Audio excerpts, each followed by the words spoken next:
آپ کا نام نامی اسم گرامی گوہر الدین احمد رحمت اللہ تعالی علیہ ہے۔ آپ نے انبیاء سے فیض حاصل کیا اور پہلے آپ مختلف اولیاء اعظام کی بارگاہ میں حاضر ہوتے رہے، بالآخر انبیاء سے فیض حاصل کرتے ہوئے میرے بھائیوں آپ جندر شریف گجرات میں کڑیاں والے کے قریب ایک چھوٹا سا گاؤں ہے جس میں آپ کی ولادت با سعادت ہوئی۔ آپ گجر خاندان کے عظیم چشم و چراغ تھے۔ ایک اندازے کے مطابق آپ کی ولادت 1896 عیسوی میں ہوئی، یعنی پاکستان بننے سے پہلے آپ اس دنیا میں تشریف لائے۔ آپ نے اپنی ساری زندگی اللہ کی رضا اور نبی کریم صلی اللہ علیہ وسلم کی سنت کے مطابق گزاری، کوئی ایسا کام نہیں کیا۔ چھوٹی عمر تھی، آپ کے والد محترم کا وصال ہو گیا۔ آپ کے چچا جان نے آپ کی تربیت فرمائی، آپ کی پرورش کی۔ جب آپ تھوڑے بڑے ہوئے تو آپ دنیاوی کاموں میں دل نہ لگاتے تھے، نہ کھیل کود میں، نہ باقی معاملات میں۔ آپ سارے کام کاج چھوڑ کر کھیتی باڑی فرماتے، جیسے ہی وقت ملتا آپ اللہ کو راضی کرنے کے لیے یا تو اللہ کے گھر میں چلے جاتے یا گھر میں کونے میں آپ عبادت میں مشغول ہو جاتے۔ 13 سے 14 سال کی عمر ہے اور آپ نے قرآن کریم پڑھا کہ لم یلد ولم یولد، کہ وہ ذات اس کو کسی نے جنا نہ اس نے کسی کو جنا، یعنی اللہ کی ذات نہ وہ کسی کی اولاد ہے نہ اس کی کوئی اولاد ہے۔ یہ سوال دل میں بیٹھ گیا کہ بھائی وہ کیسی ہستی ہے، نہ اس نے کسی کو جنا ہے نہ اس کو کسی نے جنا ہے۔ سوال دل میں ہے، مختلف لوگوں کے پاس آپ گئے، یہ سوال حل نہیں ہو رہا تھا۔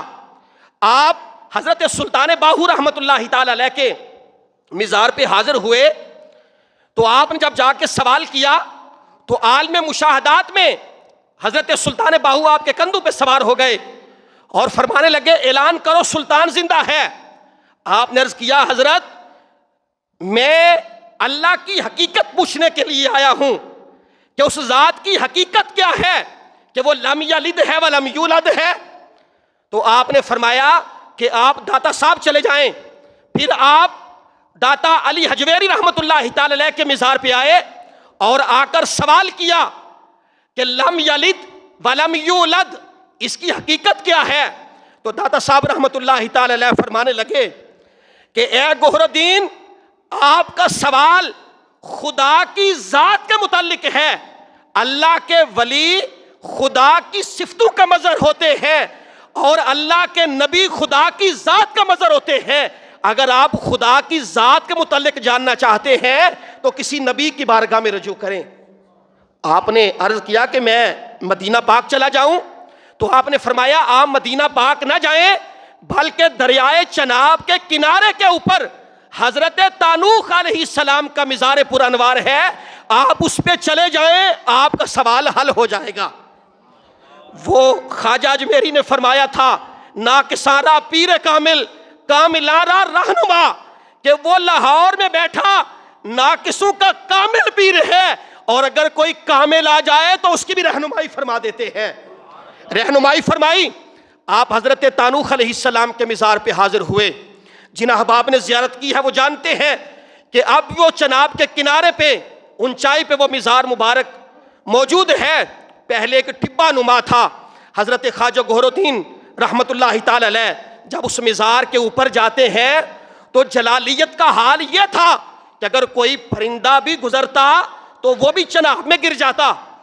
لوگوں نے کہا کہ بھائی یہ بچہ ابھی آیا ابھی نیچے گرا، اور یہ کہنا تھا جب آپ نے جا کے سوال کیا نا لم یلد ولم یولد، اے اللہ کے نبی میرے رب کی حقیقت کیا ہے؟ تو آگے سے آواز آئی اے گوہر الدین مجھے 24,000 سال ہو گئے یہاں لیٹے ہوئے، تو ایک آیا ہے جس نے آ کے خدا کی حقیقت پوچھی ہے۔ کوئی مال مانگتا ہے، کوئی دولت مانگتا ہے، کوئی اولاد مانگتا ہے، تو واحد آیا ہے جس نے آ کر خدا کی حقیقت مجھ سے پوچھی ہے۔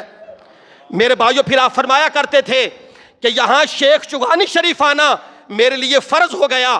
میرے بھائیو، خواجہ گور الدین احمد رحمۃ اللہ تعالی علیہ، آپ حضرت تانوخ علیہ السلام کے مزار سے اپنا درس و تدریس کا سلسلہ جاری رکھا، اور میرے بھائیو پھر اللہ نے وہ مقام عطا فرمایا کہ آپ ہر وقت خدا کی ذات میں مشغول ہوتے تھے۔